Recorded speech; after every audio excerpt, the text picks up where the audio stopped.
nabigu calayhi salaatu wasalaam markaa wuxuu inagula dardaarmayaa kow ixris calaa maa yanfacak wixii ku anfacaya inaad ku dadaasho waxaan ku anfacayn inaad ka tagto isla markaana inaad ilaahay tala saarato oo ilaahay subxaanahu watacaala aad u tala saarato wax walba wuxuu nabigu raaciyey markaa taa cagsigeeda waxaa dadka u diiday inay wax qabtaan walaa tacjis buu nabigu leeyahy calayhi salaatu wasalaam تعجز هي تعجز لبضب والله ورن كرا أبو هذا إمام النووي لكن كسر ضعانة ولا تعجز هعجز كوا معي قفك بني آدم قال الله وحبا كل عبيد هذا الكسل والعجز بين هذا كسلك وقفك وهسي عدم الإرادة وقفك أن دونس بالهين إنه حقب طبر ربين cajsiguna waa qofkii raba inuu wixii qabto laakiin haddana qaban kari la u taagla cadam alqudra shaqo kastoo la qabtaa waxay dhahdaan labadan shay buu camalku ka kooban yahay inaad waxaad doonaysid iyo inaad awoodid markaasuu camalku kuu qabsoomaya inaad doonaysid inaad qabato iyo inaad awoodo nabigu calayhi salaatu wasalaam markaa wuxuu tilmaamayaa inaynan cajsinin dadka badh ayaa wax kastoo ay qabtaan taswiif ku sameeya insha Allah baraan samayn doona war maanta aad qaban karaysaa maxaa bari camal kale u dhigo ma ay baraan samayn doona wax kasta baru u dhigaya ama ma ahe programyo iyo barnaamij buu degaya markaasuu leeyahay insha Allah saasa yeelaya sanadka dambe quraankan xifdinaya sanadka dambe waxaan rabaa jaamacadda ee balas inaan kaga baxo إن شاء الله وحن ربا وقت صو صعدة تجارة دا سينا قالوا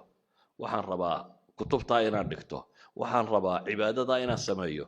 لكن أفكو كليه وبرنامج أفكا عمل مقاريو اسمه بدل يوم حي وحعمل اسمه بدل يوم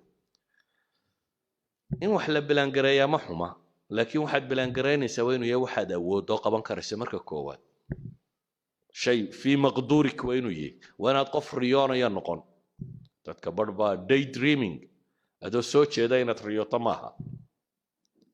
waxaanad samayn kareen haddaad iska wadwado waa riyo kale uun dadkii hurdaa riyooda dadka soo jeedana qaar baa riyooda oo mar haddaad waxaanad qaban kareen aad ka fikirayso waad riyoonaysaa waxaad balaangaraysay waxaad qaban karta waa inuu noqdaa marka labaadna وينت فلسة فلنتو dadka badhba fulanimo haysa arma dadku kula yaaba arma sixul lagu eega arma shaki un baa iskaga soo ururaya dadka badh oo wixii uu qaban lahaa u diidaya arma lagu yiraahdaa waxaan uu istusaya waxaan kan buu sameynaya laakiin nabigu wuxuu ina leeyahay ihris ala ma yanfa'uk wasta'in billah wala ta'jis مرنا بها عاجز بل النبي عليه الصلاة والسلام صحابي وشقين شري أنس بن مالكها أيا وحليه هي أنو نبي وشقين أيا وحن بان مغلا يسقو كعل علينا يوله اللهم إني أعوذ بك من الهم والحزن والعجز والكسل والبخل والجبن وضلع الدين وغلبة الرجال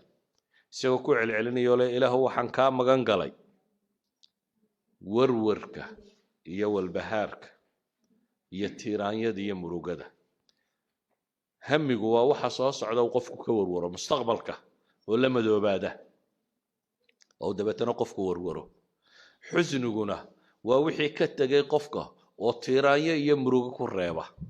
idan waa laba warwar ama laba walbahaar laakiin waxay ku salaysan yihiin midna waa wixii tagay midna waa waxa soo socda nabigu calayhi salaatu wasalaam labadaba ilaahay buu ka magan galay wuxuu kaloo ilaahay ka magan galay al-ajz wal-kasal waa labadan xanuun aynu hadda sheegaynay qofku inuu cadam al-qudra inuu xawoodi waayo ama in doonistuba ka dhimato doonistuba inay ka dhimato oo dadka badhba wahsiga iyo hurdada mooda inay nimco tahay والراحيسين يا ابو ليد ترى وجيفه يا سابختيا waxba nolosha hurda kuma soo kordhiso qofku waa inuu hurdada seexdaa intuu uga baahnaa uun intuu caafimaadkiisa ku ilaalinayay intuu nashaadada jidhkiisa uu dib ugu soo noqonaysay sida awgeed buu nabigu wuxuu ilaahay ka magan galay wahsiga iyo waxtaryarida wuxuu kaloo ilaahay ka magan galay bukhliga iyo jubnigu waa baqaha waa qofku markuu wahsado dee wixii uu ka baqaya dabeetana si aad u sugaysa walaadii baraad qaban inaad u leedahay ayay iswada fuulaysa hadhowna waxay gaaraysaa shaqadii waxaanad qaban karinba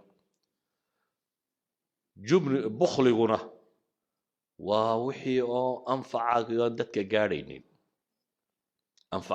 dadka gaadhaynin wadalaci dayni waghalabati rijaal waxa uu nabigu sheegayna waxa ka ratibma daynta oo kaa xoog badata iyo bini aadamka oo kaa xoog bata xadiidkani waxa uu tilmaamayaa markaynu soo duuduubno qofka muslimka inuu qof active qof nashiita qof firfircoon qof raba inuu wax qabto qof camal adduunyo mid aakhira midun ku foogan qof aan noloshiisu khasaare noqonin ama waqtigiisu khasaare ahayn ayuu nabigu calayhi salaatu wasalaam tilmaamaya walidaalika buu nabigu wuxuu tilmaamayaa waqtiyada qaarkood ayacjizu axadukum buu nabigu yidhi waar midkiin miyuu kari waayaya an yaksiba kula yawmin 1000 xasana maalin kasta inaad 1000 xasano shaqaysato miyaad awoodi kari waayeysa nin raggii meesha fadhiyey baa wuxuu yidhi kayfa yaksib axaduna 1000 xasana oo midkaayo suu 1000 xasano u shaqaysan karaa 1000 ajara u heli karaa qaala yusabixu 100 tasbiixa fayuktub lahu 1000 xasana dee 100 goor baad subxaan allah odhanaysaa iyo waxa lagu qoraya subxaan allah intay kaa qaadanaysa 100 gooroo subxaan allah waa less than 1 minute ka waran hal daqiiqo oo noloshaada ka mid ah haddaad 1000 xasano shaqaysan karto saacaddii misaad shaqaysan karaysa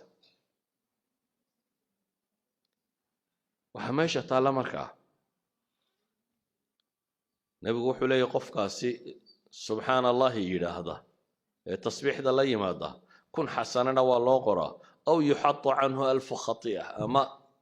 1000 dambaa laga dhigaa cajsigu dad buu gaadhay inay xataa awoodi kari waayeen inay ilaahay baryaan ilaahay baryadiisa xataa inay ka gaabsadaan sawgeed buu nabigu wuxuu leeyahay